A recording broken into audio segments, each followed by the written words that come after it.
Momentum होता है price action पे, तो कैसे हम वो मोमेंटम को लिक्विडिटी के द्वारा इसको बेटर अंडरस्टैंडिंग बना के एक जो रैली है उसका फायदा ले सकते। करेक्ट। सो आज का ये जो सेशन है वो यूट्यूब पे भी हो रहा है। सो मैं डिस्क्लेमर यहाँ पर देना चाहूंगा, ये जो लाइव हो रहा है, ये जो वीडियो है, वो सिर्फ और सिर्फ एक एजुकेशनल और इन्फॉर्मेशन पर्पस के लिए है। म्यूचुअल फंड एंड स्टॉक के रिलेटेड अगर कोई बात भी होती भी है तो ये सिर्फ और सिर्फ एक एग्जाम्पल माना जाएगा, और कोई भी रिकमेंडेशन या एडवाइजरी यहाँ पर नहीं दी जाएगी। ओके। सब लोग रेडी है तो प्लीज यस टाइप कर दीजिएगा।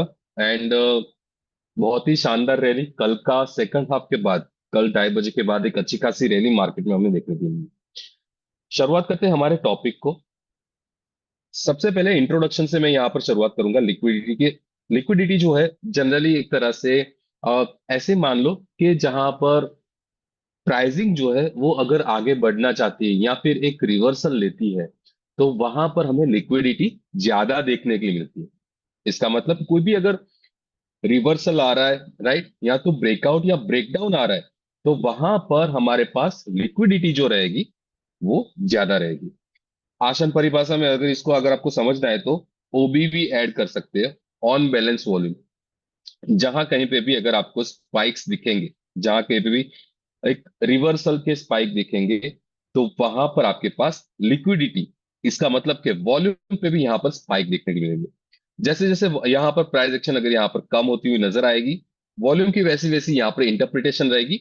बट हाँ, कहीं पे भी कौन सी भी कैंडल पे अगर जैसे मैंने यहाँ पर रैंडम चार्ट ओपन किया है, कहीं पे भी कोई भी कैंडल अगर यहाँ पर बड़ी रहेगी तो उसके सामने या उसके पहले एक तरह से वॉल्यूम पे स्पाइक आपको देखने के लिए मिलेंगे, राइट। यहाँ पर भी आप देख सकते हो कि ये यहाँ पर एक तरह से डाउनफॉल है, बट उससे पहले यहाँ पर वॉल्यूम जो है वो यहाँ पर आया है। इसका मतलब एक तरह से लीडिंग इंडिकेटर अगर हम कहे ऑन बैलेंस वॉल्यूम को, तो हम कह सकते हैं। Okay. This is just introduction के लिक्विडिटी को हमें कैसे समझना है, कैसे वो उसका जो रोल है टूवर्ड्स टू प्राइजेक्शन जो है हमें समझने में आसानी रहती है। करेक्ट। अब आगे बढ़ते हैं। यहां पर हमारे pass on balance volume just एक इंट्रोडक्शनरी यहाँ पर टूल था कि जहां पर हम मेजर कर सके कि वॉल्यूम यहाँ पर स्पाइक हो रहे हैं, उसके अगेंस्ट में प्राइस एक्शन क्या आ रही है। बट जब भी आप स्मार्ट मनी कॉन्सेप्ट के हिसाब से ट्रेड करते हो, तो लिक्विडिटी जो है उसमें दो प्रकार रहते हैं। एक एक्सटर्नल लिक्विडिटी रहती है, एक इंटरनल लिक्विडिटी रहती है। ओके। अब एक्सटर्नल लिक्विडिटी क्या रहेगी? जैसे भी कोई भी यहां पर वॉल्यूम सॉरी जैसे कि कोई भी यहां पर प्राइस एक्शन पे कोई स्विंग हाई या तो फिर स्विंग लो जनरेट होता है, उस टाइम पर लिक्विडिटी जो है वो स्पाइक होती है। यस। यहाँ पे स्विंग हाई है, यहाँ पर लिक्विडिटी डेफिनेटली रहेगी। जैसे जैसे हमारे पास लोज आते रहेंगे, जैसे कि यहाँ पर एक स्विंग लो आया तो यहाँ पे भी लिक्विडिटी जो कि एक स्पाइक होके यहाँ पर एक तरह से रिवर्स है। हम्म, अगर आपको और आसान तरीके से इसको समझना है, तो लिक्विडिटी बल्कि कुछ नहीं, हमारे पास जो है swing high and swing low जो है वो हमारे लिए एक लिक्विडिटी, हम स्मार्ट मनी कॉन्सेप्ट के हिसाब से इसको हम लिक्विडिटी बोल सकते हैं। ओके। अब देखिए यहां पर मैं कुछ ब्लू लाइंस भी ऐड कर रहा हूं, प्लीज पार्टिसिपेट कीजिएगा। क्या ये लिक्विडिटी है या नहीं? ओके। ये जो ब्लू लाइन है, क्या ये लिक्विडिटी है? जैसे मैं बता रहा हूं कि स्विंग हाई या स्विंग लो जो है वो हमारे लिए पर्टिकुलरली लिक्विडिटी का काम करता है। तो जो मैंने जितनी यहाँ पर ब्लू लाइन प्लॉट की है, क्या ये लिक्विडिटी है? एग्जैक्टली यस, ये लिक्विडिटी है। बट ये लिक्विडिटी जो रहेगी रिस्पेक्टिवली हमारे पास जो ये एक्सटर्नल लिक्विडिटी है, ये भी इंटरनल लिक्विडिटी पे हम बाद में आते हैं, उसके ऊपर देखते हैं। और एक और चीज समझिएगा, ये चार्ट में यहाँ पर बताने के खातिर बता रहा हूँ कि इसका कोई मेरा मोटिव नहीं है। टाटा ये कौन सा स्क्रिप्ट मैंने ऐड ऐड किया है वो भी नहीं पता है। टाटा कंज्यूमर। ओके। सो यहाँ पर जस्ट मैं चार्ट का स्ट्रक्चर मुझे अच्छा लगा था, इसके लिए मैंने यहाँ पर तो ये चार्ट का स्ट्रक्चर, ये चाहे वो ऑप्शंस पे हो, चाहे वो फ्यूचर्स पे हो, चाहे वो स्टॉक पे हो, या अगर आप क्रिप्टो में करते हो तो क्रिप्टो में भी, कौन सा भी इंस्ट्रूमेंट पर वहां पर कैंडलस्टिक चार्ट अगर आप लगा देते हो, तो यहां पर ये जो एलिमेंट मैंने आपको बताई, ये लाइंस यहां पर आपको बताई है, ये आपकी एक्सटर्नल लिक्विडिटी हो जाएगी, राइट। यहां पे भी हमारे पास एक्सटर्नल लिक्विडिटी हो जाएगी। ओके। अभी एक और चीज, ट्रेड करने के लिए क्या हमारे पास हर बार ट्रेड करना का जरूरी नहीं है, राइट? हमारे पास एक तरह से रिवर्सल ट्रेड ले सकते हैं। जो भी लोग ट्रेड रैली को कंटिन्यू करने के लिए लेते हैं ना, वहां पर उनको लॉस होने का चांसेस ज्यादा हो जाते हैं। एम आई राइट और रॉन्ग? यस और नो? जो लोग रैली को कंटिन्यूएशन, अभी मान लो कि किसी को यहाँ पर लग रहा है कि बस यहाँ पर एक बॉटम बन गया और यहाँ पर मैं बाय कर रहा हूँ, राइट? लास्ट कैंडल जो है ये बॉटम बन गया और यहाँ पर बाय कर, तो ये गलत है, राइट? तो रैली को कंटिन्यू ना करते हुए सिर्फ और सिर्फ ध्यान दे कि हमारे पास हाई कहाँ रिफॉर्म हो रहे हैं, ओके, और लो कहाँ पर रिफॉर्म हो रहे हैं। अभी मान लो कि इसी स्ट्रक्चर को मैं यहाँ पर एक फॉल्स ट्रेड में आपको बताता हूं। जैसे कि मैं, मेरे पास चार्ट जो है वो सिर्फ यहां तक आया था। जस्ट मिनट, ये फॉल्स ट्रेड की लाइन है, मैंने यहाँ पर फॉल्स ट्रेड लिक्विडिटी में यहाँ पर आपको समझाऊंगा। जैसे कि मेरे पास यहाँ पर स्विंग हाई यहाँ पर क्रिएट हो गया। इससे पहले का अगर मैं चार्ट देखूं तो मेरे सामने एक पॉजिटिव मोमेंटम जो है वो ज्यादा, ये ब्लू लाइन के बाद वाली जो भी प्राइस एक्शन है उसको इग्नोर कीजिएगा। उससे पहले वाली प्राइसिंग को समझते हैं। जैसे कि यहाँ पर एक हायर हाइस की एक रिफॉर्मेशन यहाँ पर क्रिएट हो रही थी, मैंने इसको इग्नोर किया। यहाँ पर जो हाई था इसको मैंने यहाँ पर इग्नोर किया और मैंने ऐसा अनुमान लगाया कि मेरे पास जो है यहाँ पर ये लिक्विडिटी यहाँ पर क्रिएट हो चुकी है, राइट? ये लिक्विडिटी क्रिएट हो चुकी है और इस लिक्विडिटी के हिसाब से, ये स्विंग लो के हिसाब से मेरे पास ट्रेंड जो है वो मेरा रिसेंट हाई जो है यहाँ पर ये ब्रेक करके प्राइस एक्शन जो है पॉजिटिव जाएगी, जो कि चार्ट जो है उसका टोटली यहाँ पर उल्टा हुआ है। ट्रेंड लाइन ड्रॉ करूँ तो आपको यहाँ पर बताओ कि यहाँ पर तो डेफिनेटली मेरे पास यहाँ पर ये ट्रेंड लाइन का सपोर्ट लिया है, ट्रेंड लाइन के टूवर्ड्स प्राइस एक्शन भी जा रहे हैं और मैं यहाँ पर ट्रेड करूंगा और आगे जाके मुझे यहाँ पर ब्रेकआउट मिलेगा, राइट? सो ये फॉल्स ट्रेड है। बट फॉल्स ट्रेड को आइडेंटिफाई कैसे करेंगे हम? जैसे ही लिक्विडिटी अगर क्रिएट होती है, हम यहाँ पर प्रॉपर एक ब्रेकआउट के लिए हम वेट करेंगे, ओके। नाउ एक और चीज मैंने प्रीवियस लाइव में भी मैंने बताया है और जूम लाइव में भी, और यहाँ पे भी मैं बता रहा हूं कि हमारे पास लिक्विडिटी जो रहती है वो लास्ट कैंडल रहती है। जो भी स्विंग हाई या जो भी स्विंग लो है वहां पर लास्ट कैंडल जो रहेगी वो हमारी लिक्विडिटी रहेगी, ओके। Understood everybody? ये एक जोन रहेगा, ये कोई प्राइस का लेवल नहीं रहेगा, ये पर्टिकुलरली एक जोन रहेगा, ये भी जोन रहेगा। एंड सेम वे वाइसा वर्सा अगर आप इसको मैप करना चाहो तो यहाँ पे भी, ओके। अब इस स्ट्रक्चर पे जरा हम समझते हैं कि हमारे पास एक बार लिक्विडिटी क्रिएट हो गई। अब लिक्विडिटी के बाद हमारे पास दूसरा पॉइंट आता है इंटरनल लिक्विडिटी। ये तो हम एक्सटर्नल लिक्विडिटी को हम समझ रहे थे। अब आते हैं हमारा मेन पोर्शन के, जब हम इंटरनल लिक्विडिटी को समझेंगे। अब इंटरनल लिक्विडिटी किसको बोलेंगे? जो लोगों को पता रहेगा तो प्लीज मुझे बताएं। Basically demand and supply zone, yes, basically demand and supply zone भी आप इसको बोल सकते हैं। इसको ऑर्डर ब्लॉक भी बोल सकते हैं। इसको एक्सटर्नल लिक्विडिटी जोन भी बोल सकते हैं। स्मार्ट मनी कॉन्सेप्ट में जब आप लिक्विडिटी को समझोगे, दो तरह की लिक्विडिटी आएगी। ऑर्डर ब्लॉक की थोड़ी सी टर्मिनोलॉजी यहाँ पर अलग हो जाएगी जब भी हम ऑर्डर ब्लॉक और लिक्विडिटी की बात करेंगे तो, बट बेसिकली ये वही है, ओके। नाउ इंटरनल लिक्विडिटी क्या रहेगी? कि जहां पर हमारे पास इस तरह के swing high demand and supply zone के बीच में वहां पर डिमांड क्रिएट होती है, या फिर वहां पर बीच में यहाँ पर सप्लाई एड ऑन होता है। इसका मतलब कि एक स्विंग हाई और एक स्विंग लो के बीच बीच में जितना ट्रेंड था, उस ट्रेंड में वॉल्यूम का स्पाइक होना, उसको हम बोलेंगे internal liquidity. Understood everybody? Terminology को समझे आप? कोई कंफ्यूजन रहेगा तो प्लीज बता दीजिएगा। जब भी हमारे पास एक स्विंग हाई क्रिएट हो जाता है, उसके बाद उस रैली को कंटिन्यू करने के लिए जितना वॉल्यूम वहां पर ज्यादा एड ऑन होता जाता है, वो हमारे लिए इंटरनल लिक्विडिटी हो जाएगी। अभी ये इंटरनल लिक्विडिटी है, वो कैसे हम इसको आइडेंटिफाई करेंगे? तो सबसे पहले आइडेंटिफाई करना है कि वॉल्यूम स्पाइक कहाँ होंगे, करेक्ट? वॉल्यूम स्पाइक कहाँ होंगे? वॉल्यूम स्पाइक वहां होंगे जहां पर बड़ी बड़ी कैंडल्स रहेगी। इस छोटी छोटी कैंडल के आसपास वहां पर कोई भी वॉल्यूम स्पाइक नहीं होंगे, ओके।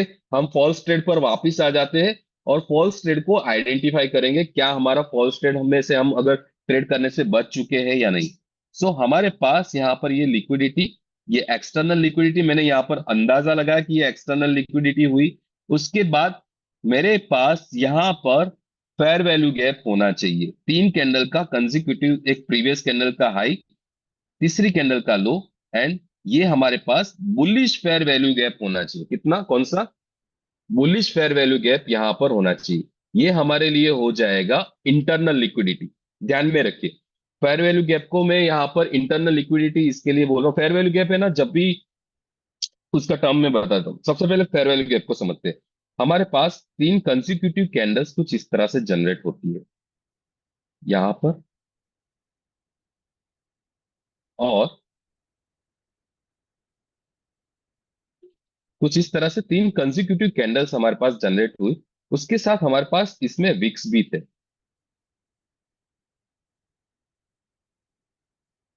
ये यहां पर विक्स था। ओके, ये विक्स यहां पर भी हो सकते हैं हमारे पास। Just minute.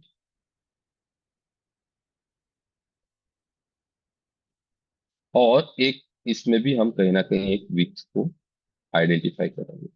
राइट, ये हमारे विक्स विक्स हो जाएंगे, विक्स के साथ हमारी कैंडल्स हो जाएगी। अब इस कैंडल में क्या क्या चीज हमें देखनी है, तो जब भी इस तरह की मूव्स आती है ना, तो उसके बीच में यहाँ पर एक इम्बैलेंस क्रिएट होता है। कौन सा? प्रीवियस कैंडल का यहाँ पर हाई, एंड नेक्स्ट कैंडल को आपको इग्नोर करना है। तीसरी कैंडल का यहाँ पर लो। लो नहीं तो यहाँ पर अगर क्लोज आया है तो क्लोज भी ले सकते हो। क्लोज दो तरह का हो सकता है, एक तो टॉप में भी क्लोज हो सकता है, एंड दूसरा क्लोज जो है वो यहाँ पे भी हो सकता है। डिपेंड करता है कि कैंडल किस तरह की है। ओके, मैं यहाँ पर क्या करूंगा, यहाँ पर वीक्स को कवर कर दूंगा, क्लोज को ले लूंगा, और ये जो जोन मेरे पास हो गया, ये मेरी हो जाएगी इंटरनल लिक्विडिटी। आप फेयर वैल्यू गैप भी इसको बोल सकते हो। अब फेयर वैल्यू गैप इसको कैसे कभी बोलेंगे, जब भी इसके नजदीक में कोई ऑर्डर ब्लॉक क्रिएट हुआ हो, इसके नजदीक में कोई ऑर्डर ब्लॉक क्रिएट हुआ हो। ऑर्डर ब्लॉक का मतलब है कि कोई रिसेंटली एक लो क्रिएट किया गया हो, तो वो हमारे लिए कुछ इस तरह से मिलेगा। राइट, ये हमारे लिए क्या हो जाएगा, external liquidity as well as यहाँ पर। राइट, ऑर्डर ब्लॉक हो गया। सो ऑर्डर ब्लॉक के बाद पहला यहाँ पर जो इंटरनल लिक्विडिटी है, उसको हम एफपीजी कहते हैं, फेयर वैल्यू गैप कहते हैं। यहां पर ये फेयर वैल्यू गैप हो जाएगा, और ये हमारा हो जाएगा ऑर्डर ब्लॉक। अब देखिए, टर्म को जरा समझिएगा, दो तरीके से मैं यहां पर समझा रहा हूं। और यही चीज जो है ना, FPG, that is equal to यहां पर इंटर सॉरी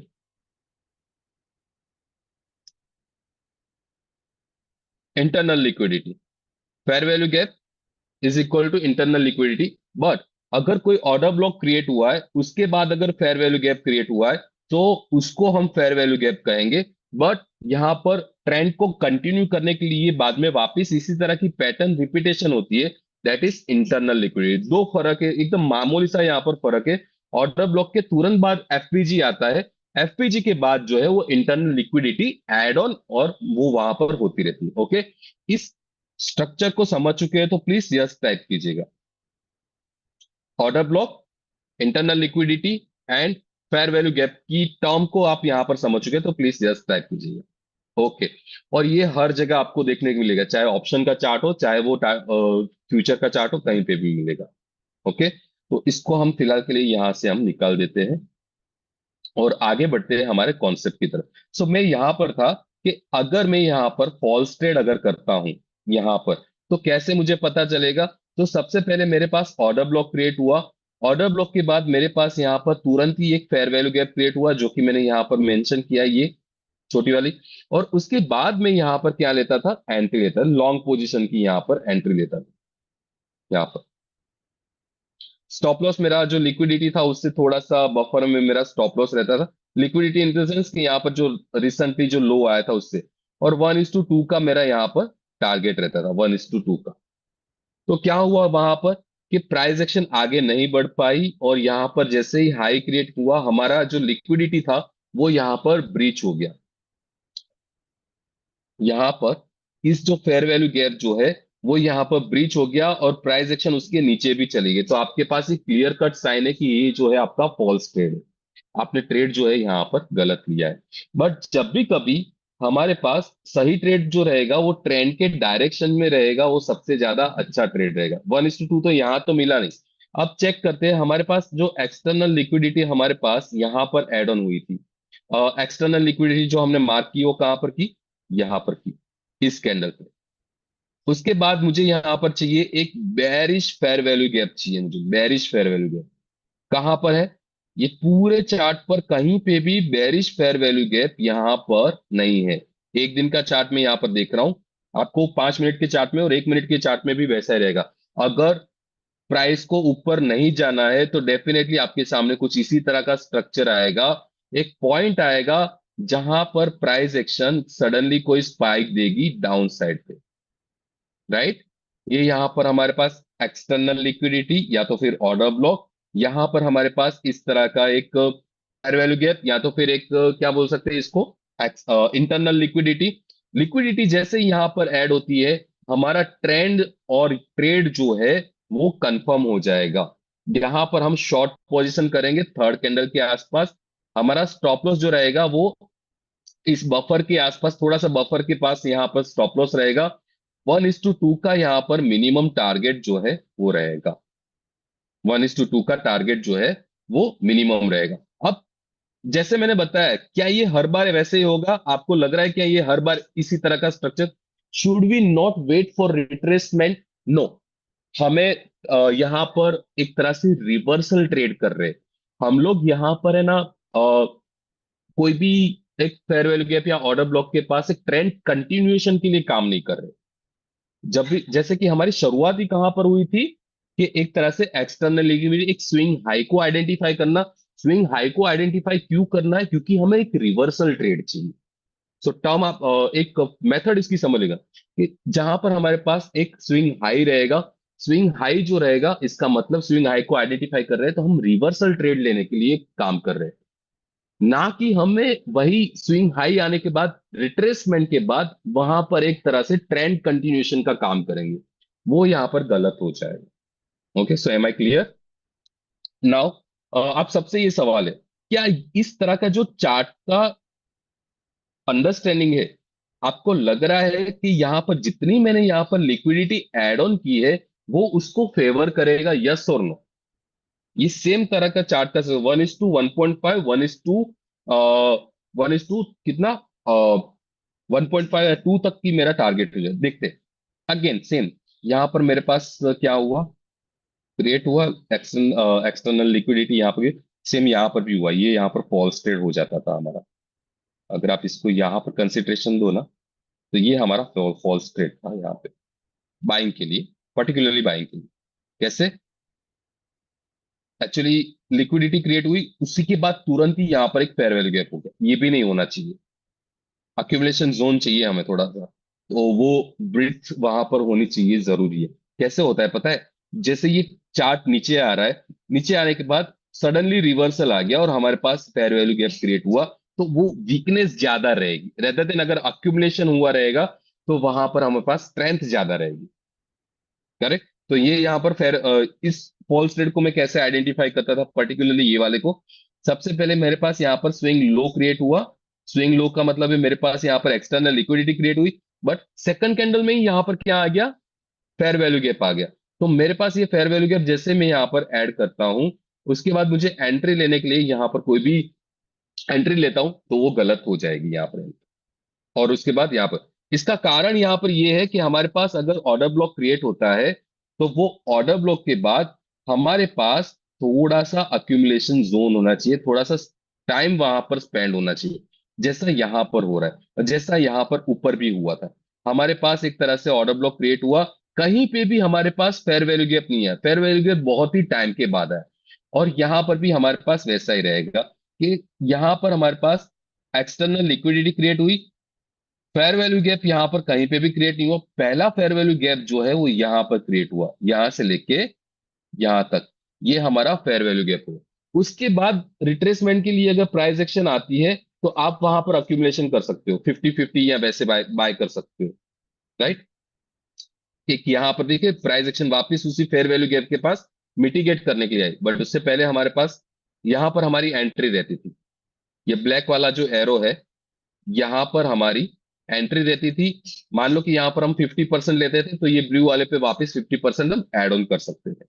सो उसके साथ हम अगर लॉन्ग पोजीशन में यहाँ पर क्रिएट करूं, सो लॉन्ग पोजीशन मेरी एंट्री फेयर वैल्यू गैप के बाद रहती थी। सो ये कहीं ना कहीं एंट्री यहां पर होती थी। Stop loss same, external liquidity से थोड़ा सा बफर। 1:2 का मेरा टारगेट होना चाहिए। 1:2.65 का मेरा यहाँ पर टारगेट हुआ। राइट, सेम स्ट्रक्चर फॉलो हो रहा है यहाँ पर। जैसे कि जब हम स्विंग से नीचे की तरफ आ रहे थे, नीचे से ऊपर की तरफ जा रहे, तो ये सेम स्ट्रक्चर जो है आपको वहां पर मिलेगा। Same structure again, external liquidity यहां पर भी क्रिएट हुई। ये हमारा हो जाएगा यहाँ पर ऑर्डर ब्लॉक, या तो फिर ऐसे वो। उसके बाद हमारे पास क्या हुआ, फेयर वैल्यू गैप यहाँ पर क्रिएट हुआ रहेगा। ये फेयर वैल्यू गैप यहाँ पर है, छोटा सा फेयर वैल्यू गैप है, बट यहाँ पर एक अच्छी खासी डाउनफॉल। राइट, यहाँ पर अगर आप देखो तो फेयर वैल्यू गैप है। उसके बाद यहाँ पर 1:1.5 का हमारे पास short position. Short position entry यहां से, बफर बरोबर है। और टारगेट अगर देखो तो यहां पर हमारा 1:1.25 का, ये भी ठीक है, चलो कोई दिक्कत नहीं। सेम चीज हमारे पास यहाँ पे भी मिलेगी। ये हो जाएगी हमारी क्या, external liquidity. Fair value gap के लिए हमें जस्ट वेट करना है। फेयर वैल्यू गैप जो है वो यहाँ पर क्रिएट हुआ हमारे पास। अगेन लॉन्ग पोजीशन, एंट्री जो रहेगी हमारी थर्ड कैंडल पे, स्टॉप लॉस बफर के नीचे, टारगेट हमारा 1:2 तक का। राइट, 1:2 तक का हमारा टारगेट आ गया। सिंपल है, सबको यहाँ पर ये स्ट्रक्चर पे समझ में आया तो प्लीज यस टाइप कीजिएगा। प्लीज यस टाइप कीजिएगा अगर ये चीज, अगर आप ये स्ट्रक्चर समझ में आ रहा है। इसमें कुछ भी यहाँ पर कोई भी तरह का इंडिकेटर का यूज नहीं करना है, कुछ भी नहीं करना है, बस हमें एक तरह से लिक्विडिटी को आइडेंटिफाई करके वहां पर हम ट्रेड कर सकते हैं। एनीवन, किसी और को कोई डाउट रहेगा तो प्लीज मुझे बताइएगा। आगे बढ़ते हैं, और ये होता क्यों है उसका एक रीजनिंग हम रीजनिंग हम इसको पहचानेंगे। क्यों ऐसा होता है, ये कॉमन पैटर्न क्यों है। कभी भी अगर आप कौन सा भी चार्ट ले लो, रैंडमली मैं यहाँ पर मैं चार्ट ले रहा हूँ, कॉफोर्स का रैंडमली चार्ट ले रहा हूँ मैं। ओके, ये मेरा टारगेट है, बट दैट इज अच्छी खासी एक तरह से प्रोजेक्शन है, दैट इज डिफरेंट थिंग।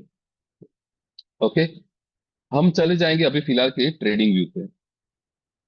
और वहां पर मेरे पास एक रेडीमेड इंडिकेटर है, जहां पर आपके पास एसएमसी, स्मार्ट मनी कॉन्सेप्ट के जो इंडिकेटर है, उसको आप आसान तरीके से समझ सकते। तो यहां पर मैं जाऊंगा, इंडिकेटर, एसएमसी हाइब्रिड, हर बार मैं इसको यूज करता हूँ। सो आपको ये जो है ऐड ऑन करने लगा आपके उसमें, आपके ट्रेडिंग व्यू अकाउंट पे इसको यूज कर सकते हैं। ओके, मैं यहाँ पर है ना कोई भी टाइम फ्रेम को यहाँ पर सिलेक्शन नहीं दूंगा। कोई भी टाइम फ्रेम यहाँ पर सिलेक्शन नहीं दूंगा, बट सिंपली ये मैं यहाँ पर मेरे व्यू के अकॉर्डिंग में यहाँ पर काम, फॉर एग्जांपल मुझे यहाँ पर इंट्राडे पर काम करना है, तो यहाँ पर 1 डे पर मैं जैसे ही क्लिक करूंगा, reset to price scale ratio, और यहाँ पर एक दिन का यहाँ पर चार्ट। 23 तारीख हुई है, 23 तारीख पर मैं एक हॉरिजॉन्टल लाइन प्लॉट कर देता हूँ, 22। ओके, सो ये जितने भी यहाँ पर फेयर वैल्यू गैप जो है ना, ये फेयर वैल्यू गैप को आपको लिक्विडिटी समझना है। ये लिक्विडिटी यहाँ पर क्या हो रहा है, एड ऑन हो रही है। 23 तारीख का जैसे मार्केट हुआ, मार्केट में ओपन होने के टाइम पर एक एक मिनट की टाइम फ्रेम का यहाँ पर एक कैंडल है। राइट, सबसे पहले मेरे पास यहाँ पर क्या क्रिएट हुआ, ऑर्डर ब्लॉक क्रिएट हुआ सबसे पहले। सो ऑर्डर ब्लॉक के लिए मैं यहाँ पर, या तो फिर एक्सटर्नल लिक्विडिटी भी इसको बोल सकता हूँ, हॉरिजॉन्टल लाइन, और यहाँ पर ये एक्सटर्नल लिक्विडिटी यहाँ पर। ओके, एक्सटर्नल लिक्विडिटी के बाद यहाँ पर फेयर वैल्यू गैप, तीसरी कैंडल से मेरा यहाँ पर एंट्री का टारगेट, यहाँ पर लॉन्ग एंट्री, तीसरी कैंडल यहाँ पर है। स्टॉप लॉस यहाँ पर नीचे थोड़ा सा बफर में, एंड 1:2 तक का मेरा यहाँ पर मैं टारगेट जो है वो एक्सटेंड कर सकता हूँ। 1:1.5 का तो आ गया। उसके बाद भी आपको यहाँ पर इसे, ओके, नाउ ये काम कैसे करता है, ये फेयर वैल्यू गैप इस तरह से काम कैसे करता है। तो चार्ट के स्ट्रक्चर को अगर देखो, तो छोटी छोटी कैंडल में हमेशा मोमेंटम जो है ना कभी नहीं रहेगा। अगर मैं यहाँ पर सिर्फ चार्ट आपके सामने रखूं तो आपको ज्यादा आइडिया आएगा। हमारे पास मोमेंटम है ना कभी नहीं रहेगा, जब भी हमारे पास कैंडल्स जो रहेगी वो छोटी छोटी एक दूसरे के साथ इंटर होते हुए आगे बढ़ती रहेगी, तो यहाँ पर कोई भी ट्रेंड नहीं रहेगा। ओके। सेम वैसा वर्षा हमारे पास कुछ दिनों पहले यहाँ पर जिस तरह से प्राइस एक्शन आई थी, तो यहाँ पर हमारे पास कोई भी एक तरह से मोमेंटम नहीं रहेगा। ओके, यहाँ पर लिक्विडिटी एड ऑन भी हुई, राइट, इंटरनल लिक्विडिटी इसको बोलेंगे। क्या हुआ यहाँ पर, फेयर वैल्यू गैप यहाँ पर जनरेट हुआ, और उसके बाद भी यहाँ पर क्या हुआ, मोमेंटम इतना खास नहीं।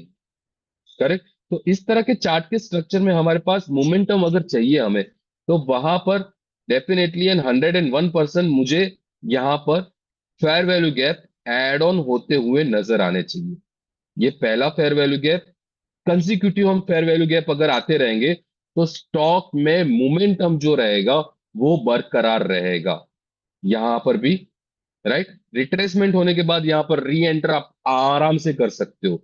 इस फेयर वैल्यू गैप के पास आराम से री एंट्री कर सकते हो, और आपको कंफर्मेशन जो भी यहाँ पर फेयर वैल्यू गैप जितने ही क्रिएट होते रहेंगे जैसे जैसे, ये आपका कंफर्मेशन रहेगा आपको ट्रेड में बने रहने के लिए। ये सारे के सारे फेयर वैल्यू गैप्स जो है वो हमें एक अंदेशा देते हैं कि हाँ, आपका जो ट्रेंड और आपका जो ट्रेड है वो सही है। इसको आप कब तक कैरी कर सकते हो, एनीवन कैन गेस, कोई इसको गेस कर सकता है कब तक कैरी कर सकते हो इस तरह की रैली को? ये आप तब तक कैरी कर सकते हो जब तक ये मिटिगेट नहीं होता है दोबारा। पहली बार मिटिगेट होता है ये वाला, ये लॉजिकल है, ये लॉजिकल है। ये अगर ये मिटिगेट होता है तो ये लॉजिकल है, यहां पर भी ये मिटिगेट होता है, ये लॉजिकल है, राइट।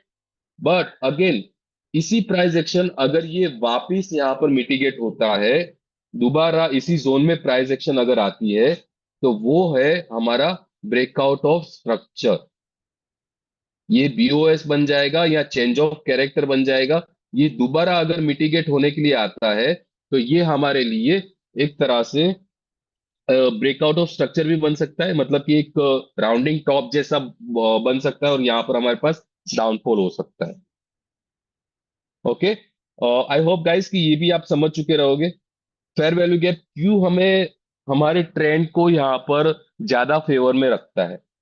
फेयर वैल्यू गैप यहाँ इंटरनल लिक्विडिटी है, वो हमारे ट्रेंड को यहाँ पर रैली को कंटिन्यू करने के लिए काम में आती है। और अगर आप चाहो तो यहाँ पर मोमेंटम इंडिकेटर भी आपको यूज करना है तो यूज कर सकते हो। मोमेंटम इंडिकेटर जैसे कि सीसीआई हो गया, कमोडिटी चैनल इंडेक्स हो गया, अगर इसको आप चाहो तो यूज कर सकते हो। जैसे कि मैं रैंडमली यहाँ पर मैं कोई इसको मैं यूज कर रहा हूँ, रैंडम चार्ट है मेरा। आगे हम पुराने चार्ट पे चले जाते हैं, और यहां पर हम ऐड ऑन करेंगे सीसीआई।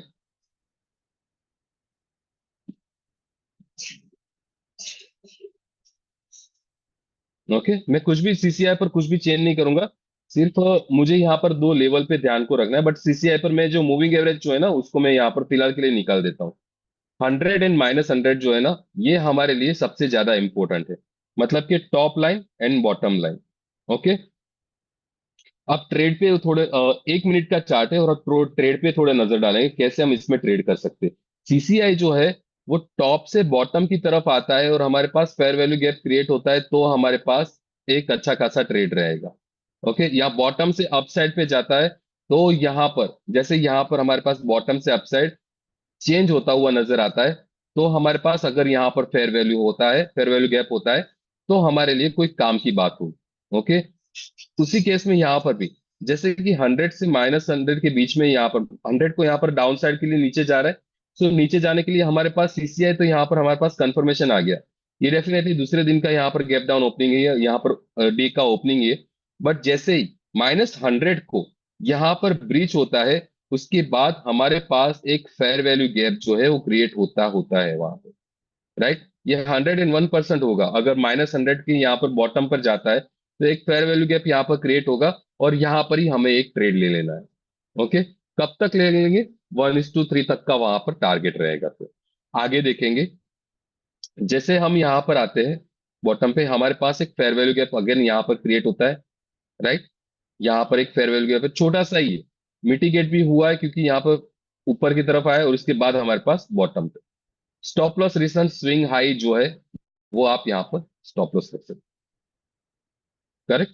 अगेन आगे भी देखेंगे, यहां से डाउनफॉल, ये यहाँ पर डाउनफॉल है। डाउनफॉल के बाद मुझे यहाँ पर फेयर वैल्यू गैप चाहिए। मेरा पहला फेयर वैल्यू गैप जो है वो यहाँ पर क्रिएट हुआ, राइट। सो यहाँ पर मेरा पहला ट्रेड, और ये यहाँ पर उसी टाइम पर यहाँ पर -100 जो है वो यहाँ पर नीचे जा रहा है, फेयर वैल्यू गैप भी यहाँ पर क्रिएट हुआ, और हमारे पास यहाँ पर डाउनफॉल। ओके, इस सीसीआई के इंडिकेटर को समझ चुके हैं तो प्लीज यस टाइप कीजिएगा। मैंने कुछ भी चेंज नहीं किया। सीसीआई इंटरप्रिटेट करता है हमारे हमें एक तरह से मोमेंटम मार्केट में कब आने वाला है वो इंटरप्रिटेट करता है। -100 के नीचे और जैसे ही क्रॉस डाउन होता है, हमारे पास स्टॉक में जो है वो बेरिश साइड मोमेंटम आता है। और सेम अगर हमारे पास पॉजिटिव साइड, मतलब कि 100 अगर क्रॉस होता है यहाँ पर, जैसे ये बॉटम में -100 है यहाँ पर, और ये +100 है, ये क्रॉस होने के बाद हमारे पास कोई भी फेयर वैल्यू गैप अगर क्रिएट होता है, तो वो फेयर वैल्यू गैप जो है हमारा कारण बनेगा हमारी आगे आने वाली रैली पर। अगर ये नहीं बनता है तो हमारे पास कोई भी ट्रेड यहाँ पर होगा नहीं। करेक्ट। यहाँ पे भी कोई फेयर वैल्यू गैप यहाँ पर क्रिएट नहीं हुआ है, राइट। यहाँ पर जैसे 100 को क्रॉस किया है अप साइड पे, उसके बाद यहाँ पर कहीं पे भी आपके पास फेयर वैल्यू गैप यहाँ पर नहीं है। ओके, आगे देखेंगे। यहाँ पर हमारे पास पहली बार जो है फेयर वैल्यू गैप क्रिएट हुआ, 100 को भी यहाँ पर क्रॉस अप किया। फेयर वैल्यू गैप यहाँ पर उसी कैंडल से नेक्स्ट कैंडल के बीच में यहाँ पर जनरेट हुआ, मिटिगेट हुआ यहाँ पर वापिस। बेस्ट ऑप्शन है यहाँ पर अक्यूमुलेट करने का, और यहाँ पर हमारे पास एक अच्छी खासी मूवमेंट। करेक्ट। सेम चीज है ना, आप इसको यूज कर सकते हो। सीसीआई को फिलहाल के लिए साइड पे रख दे, और अगर हम ऑप्शंस पे जाए तो ऑप्शंस पे भी आपको इसी तरह का चार्ट का स्ट्रक्चर जो है वो नजर आता है। ऑप्शंस के लिए मैं यहाँ पर एंड प्लेटफॉर्म पे जाऊंगा। एंड प्लेटफॉर्म पे यहाँ पर आपको जाना है ऑप्शन चेन पर। ऑप्शन चेन पर मैं चला गया, और को फोर्स की जगह पर मैं यहाँ पर ले लेता हूँ निफ्टी, एनएफओ निफ्टी का, राइट, 29 मई का। अभी यहाँ पर मैं ले लेता हूँ सबसे लोवेस्ट, जैसे कि एट द मनी हो जाएगा। एट द मनी की ऊपर की तीन तरफ call side, at the money से नीचे की तरफ तीन स्ट्राइक प्राइस पुट साइड पे लूंगा, और वहां पर मैं चेक करूंगा जहां पर लॉन्ग बिल्डअप हो रहा है, और वहां पर ओआई जो है वो कम है। ओके, टर्म को ध्यान में रखिएगा। एट द मनी से ऊपर की तरफ तीन strike price, at the money से नीचे की तरफ तीन स्ट्राइक प्राइस, और वहां पर लॉन्ग बिल्डअप होना चाहिए जिसका यहाँ पर ओआई जो है वो कम होना चाहिए। 24,750 का ओआई यहाँ पर सबसे कम है। यहां पर मैं लाइन प्लॉट करूंगा, मैं निफ्टी का चार्ट ओपन करके।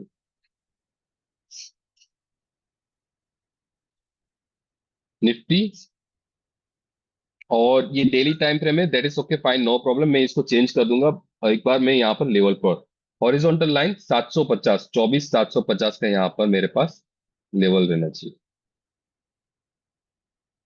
24,750, ये पोटेंशियल रेजिस्टेंस या तो फिर सपोर्ट की तरह ही एक्ट करेगा। ऑप्शन चेन पर वापस जाएंगे, और एक और स्ट्राइक प्राइस पुट साइड पर देखेंगे। पुट साइड पे जहां पर शॉर्ट बिल्डअप हो रहा होगा, बट ओआई जो है वो कम होना चाहिए, 850। करेक्ट। यहाँ पर ओआई 850 पे शॉर्ट बिल्डअप है, और वहां पर ओआई जो है 850 की स्ट्राइक प्राइस पे कम है। तो यहाँ पर वापिस में एक को और लाइन प्लॉट करूंगा, और उसको मैं ले लूंगा 24,850 पे। ओके, ये मेरे सपोर्ट और रेजिस्टेंस हो जाएंगे आज के दिन के लिए। कभी? आज के दिन के लिए। और ये मैं पिछले 5 दिन का चार्ट पे चले जाऊंगे यहाँ पे। इसको रिसेट कर लेंगे प्राइस एक्शन को। हमारे पास दो स्ट्राइक प्राइस हमारे पास रेडी हो गई, 850 और 750। आप अगर रैली को देखो तो यहाँ पे ही कंटिन्यू हुई है, और यहाँ पर ही हमारे पास एक तरह से 850 के ऊपर ही कहीं ना कहीं एक रिजेक्शन देखने मिली। ये स्ट्राइक प्राइस हमारे लिए बहुत ही मेजर है। आप चार्ट को यहाँ पर मैं तीन तरह के चार्ट यहाँ पर ऐड करूंगा। ओके, ये मेरा बीच वाला चार्ट निफ्टी का हो जाएगा। यहाँ पर एक स्ट्राइक प्राइस ऐड करूंगा। आप मुझे बता सकते हो कौन सी स्ट्राइक प्राइस मुझे यहाँ पर ऐड करनी है। Nifty, just minute.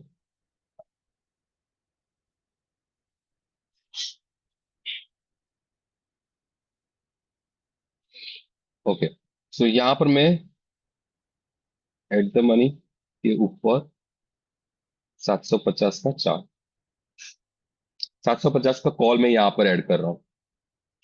तो मेरे पास इन द मनी की स्ट्राइक प्राइस रहेगी, ऐसा नहीं कि यहाँ पर आउट ऑफ द मनी रहेगा, ध्यान में रखिएगा। Okay, reset. एंड थोड़ा सा चार्ट में यहाँ पर बाद में यहाँ पर कर दो। और यहाँ पर मेरे पास वापिस में एक और यहाँ पर स्ट्राइक प्राइस ऐड कर दूंगा ऑप्शन चेन के हिसाब से।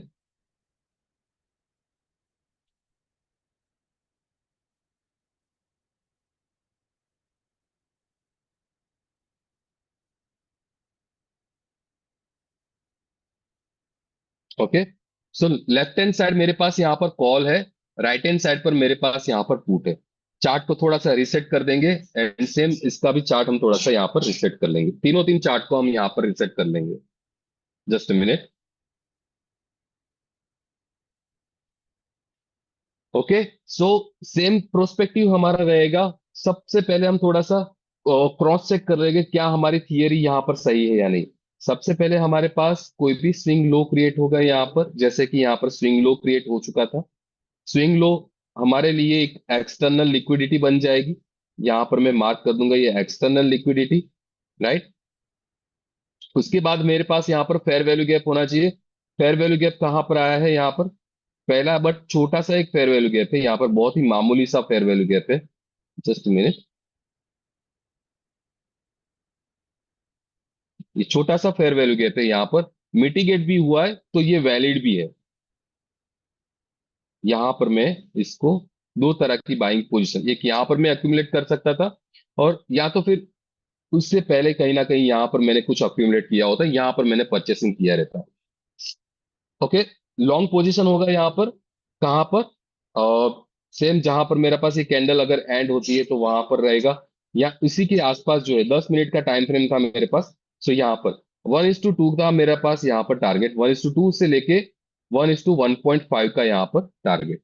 रिस्क रिवॉर्ड रेशियो आप यहाँ पर चेक कर सकते हो, 1:3 का यहाँ पर risk reward ratio. Okay, now same prospective हमारे पास सेलिंग के लिए भी वैसा ही रहेगा। राइट, तो ये हमारे पास सेलिंग, मैं ये ट्रेड नहीं बता रहा हूँ आपको, ये कोई भी ट्रेड करने के लिए मैंने यहाँ पर नहीं बता रहा हूँ आपको, ये जस्ट मैं एक प्रोस्पेक्टिव मेरे आपके सामने रख रहा हूँ मैं। So liquidity, just minute.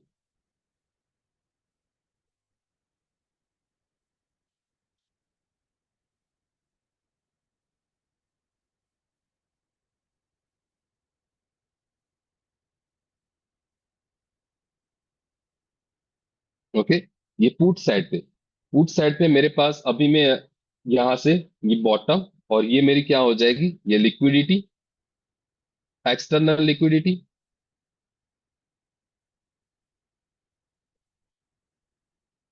Mitigate भी हुई है। राइट, उसके बाद हमारे पास क्या आया है, फेयर वैल्यू गैप आया है। यस, फेयर वैल्यू गैप यहाँ पर आया है, मिटिगेट भी यहाँ पर हुआ है। यस, तो ये भी मेरे लिए प्रोजेक्शन हो सकता है कि इन केस के मार्केट अगर यहाँ से डाउन जाता है तो यहाँ पर मैं एक बाइंग की पोजीशन जो है वो यहाँ पर लगा सकता हूँ put side. But that is depend कि हमारे पास 850 का लेवल यहाँ से जैसे टूटा है, आगे भी रैली यहाँ पर कंटिन्यू। मगर इसका इसका कंफर्मेशन जो रहेगा, पुट का कंफर्मेशन, वो यहाँ पर कोई भी एक फेयर वैल्यू गैप अगर क्रिएट होता है, चाहे मैं यहाँ पर 1 मिनट पे भी चला जाऊं, तो 1 मिनट के हिसाब से भी अगर मुझे यहाँ पर कोई भी प्रोजेक्शन मिलता है कि कोई फेयर वैल्यू गैप क्रिएट होता है, तब जाके मैं यहाँ पर मैं बाय कर सकता हूँ, ये पुट बाय कर सकता हूँ या तो फिर ये कॉल बाय कर सकता हूँ। ओके, सो 1 मिनट की टाइम फ्रेम पर यहाँ पर मेरे पास एक्सटर्नल लिक्विडिटी यहाँ है। उसके बाद यहाँ पर क्या हुआ है, फेयर वैल्यू गैप क्रिएट हुआ है।